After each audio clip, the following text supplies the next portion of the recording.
Well, look, good evening, everybody, and welcome to those who are joining us on Zoom.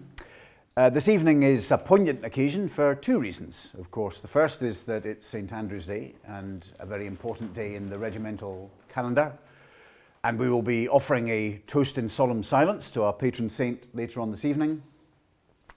And the second reason it's poignant is, of course, that today in Palace Barracks in Belfast there has been a parade to mark the redesignation of one Scots into a Ranger battalion.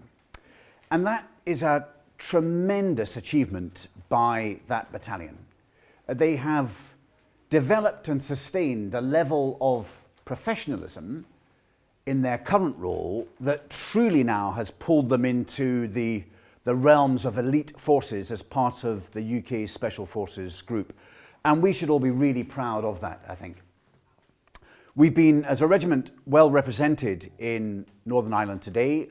George Loader, the president of the association, Stuart Marshall, the chairman, has gone over to represent us, along with representatives of the association from here in Scotland and also from the Northern Ireland branch.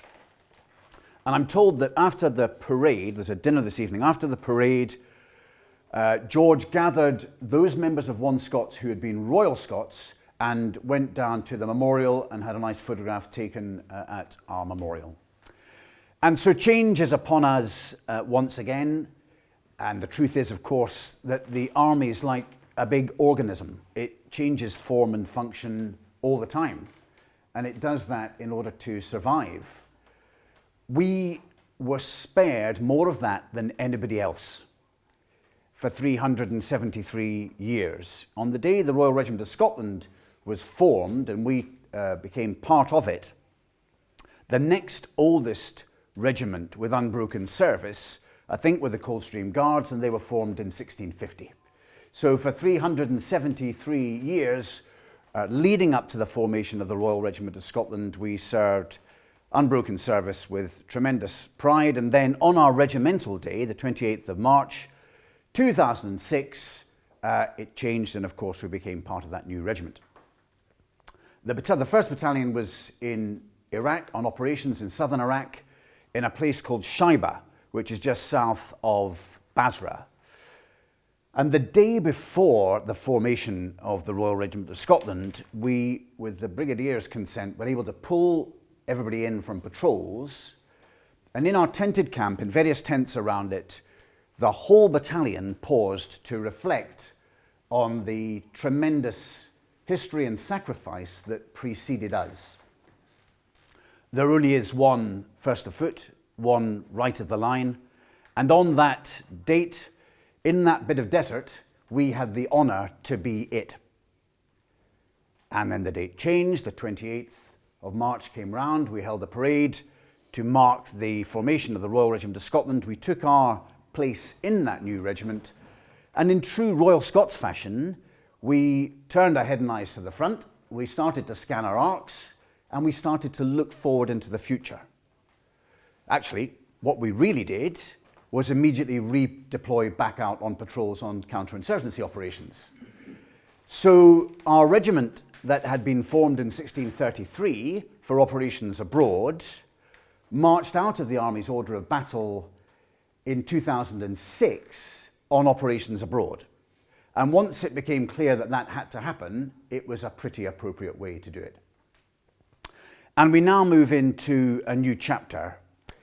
And I think that it's inevitable that our alignment behind the new Ranger Battalion will fade over time. And that is because of what that new Ranger Battalion is going to become. It is pretty rapidly not going to look like a Scottish Infantry Battalion. In fact, it's pretty rapidly not going to look like an infantry battalion. It's going to be an all-arms organisation recruited from across the entire army. So as our alignment to that battalion will fade naturally, our alignment to the Royal Regiment of Scotland, I sense, will become even stronger. You know, a regiment is many things, isn't it? A regiment is its history and its traditions, it is its veterans, its property, but more than anything else, a regiment surely is its serving soldiers. And I think the jocks the NCOs, the warrant officers, and the officers of the Royal Regiment of Scotland deserve our very powerful support. And I've had the privilege of serving with them, leading them on operations several times now, and I can assure anybody that they are every bit as brave and as fierce and as proud as their forebears. So I sense that our alignment to the Ranger Battalion will fade gradually naturally over time, but I think we would all wish to commit our most powerful support to today's Scottish infantry soldiers in the Royal Regiment of Scotland. Thank you.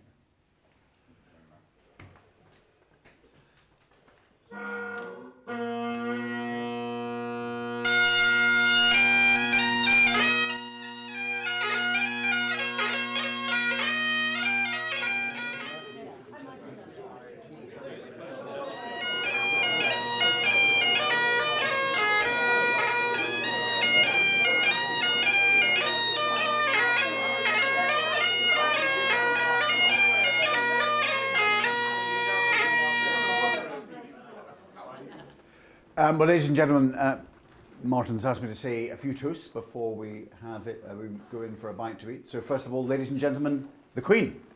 Queen. And as we're in the club, ladies and gentlemen, our royal patron, Her Royal Highness the Princess Royal. Princess Royal. And then finally, let us take a moment to drink a toast in solemn silence to the pious memory of our patron saint, St. Andrew.